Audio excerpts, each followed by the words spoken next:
Draga deco, pročitat ću vam priču o Winnie Pooh. Zove se Nadmudrivanje u magli.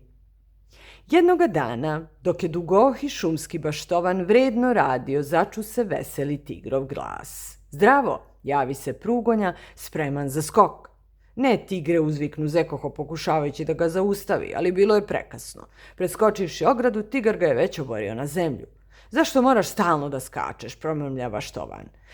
Zato što to tigrovi rade najbolje, nasmeja se veseli Prugonja. Tog jutra stoletna šuma osvanula je prekrivena gustom maglom. Bilo je veoma hladno. Šetajući stazom, Zekohop srete Pua, praslina i tigra. Neobična ekspedicija krenula je u veliko šumsko istraživanje. Na čelu kolone veselo je skakutao prugasti predvodnik. Imam ideju, prošaputa Zekohop, smislivši kako da doskoče tigru. Brzo, za mnom! Ovamo, zavucite se u ovo šuplje deblo, predloži zec. Zašto, začuti se Pu? Da bismo izgubili tigra, objasni Zekohop. Da izgubimo tigra, zabrinu se praslin, ali ga Zekohop brzo ohrabri. Ne brini, vratit ćemo se sutra po njega. Dodade baštovan, siguran u svoj neobični recept za smirivanje šumskog nestaška, kada se iznenada začu tigrov glas. Ej, pa gde su svi nestali, uzviknu Prugonja. Pst, ne mrdajte, prošapta Zekohop, pažljivo osluškujući.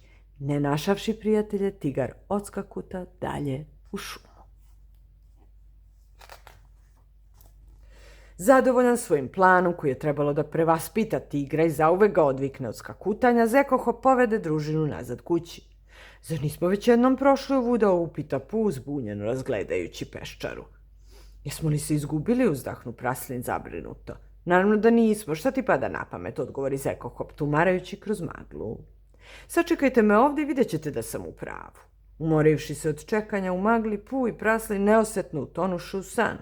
Kao i uvek, Meda i ovog puta sanjao svoju omiljenu poslasticu. A za to vreme, lutajući stoletnom šumom, siroti Zekohop tonuje sve dublje u maglu dok najzad nije shvatio da se izgubio u njoj. Bio je sam i uplašen.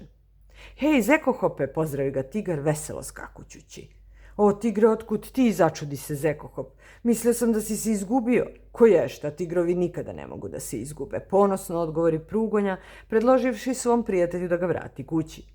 Odavno je prošlo vreme za šetnju, dodade brižno.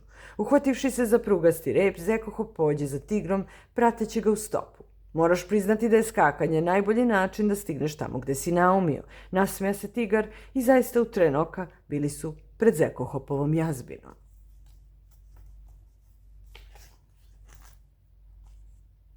Čiča miča i gotova je i ova priča.